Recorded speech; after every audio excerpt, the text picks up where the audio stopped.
Here's the headline. 45-year-old female sex educator who identifies as ecosexual in love with oak tree in Vancouver. So I guess she's into the strong silent type. The good news is he never interrupts her. The bad news is his roommates are a family of squirrels. So what's this here? It says it's impossible to ignore desires entirely. So maybe the real answer is to become conscious consumers of them.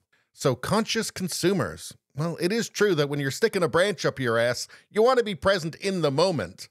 So let's see, a woman who identifies as ecosexual claims she's in love with an oak tree that fills her with erotic energy. And she might want to have that checked out. Could be Lyme disease.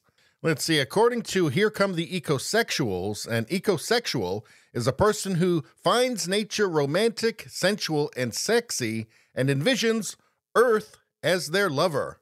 And there's absolutely nothing utterly narcissistic about that whatsoever. So this person is a somatic sex educator in training. Well, I'm pretty sure what she's doing ain't in the textbook. She says, the presence I feel with the tree is what I'm looking for, but that's a fantasy with a person. I had been craving that rush of erotic energy that comes when you meet a new partner, and that is not sustainable. Unless they don't have a central nervous system. Let's take a look at the video.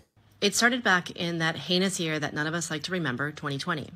It was in that year that I moved from Mexico to Canada with my family. And being neither Mexican nor Canadian, I had been lonely for a long time. Lonely despite being married. So you cheated on him with a tree? He was probably like, whatever. Last week it was that mechanical pony ride in front of the Walmart. In this time, I developed several coping mechanisms, and among the healthier of them was taking daily walks on this marsh swamp that is near my house. Now, normally when you meet a man in a swamp, he's a serial killer. Unless he's a tree. Then I think you're pretty much okay. But I don't blame her for taking the walks. I mean, the holidays were very, very stressful for her. Turns out the Christmas tree was her ex. Awkward. I believed I could tap into that erotic life force somehow, somewhere.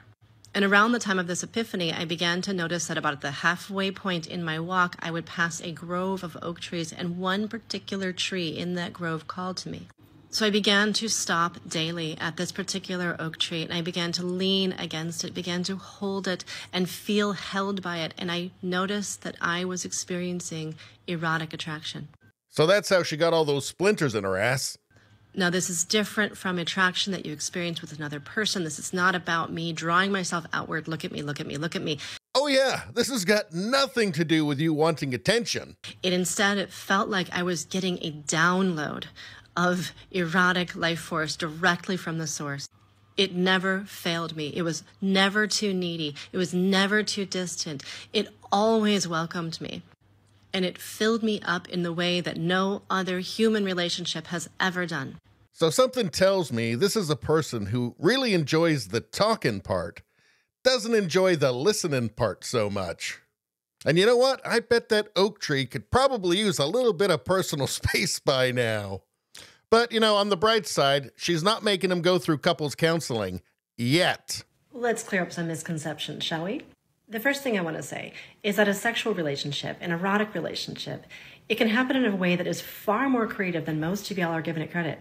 If your only relationship to understanding your sexual power, your erotic energy, is through what you might call P&V, you're missing out on a lot of life and a lot of pleasure.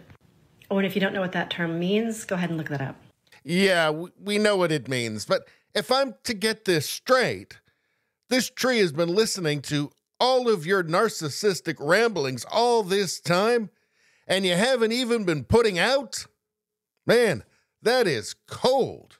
We talk about blue, I guess acorns?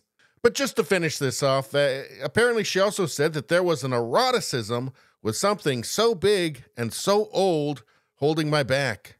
Wait a second. Are you sure that wasn't Hulk Hogan? Anyway, that's all I got to say about that. Please subscribe, like, and share. Sharing really helps me out. I thank you for that. I will see you next time.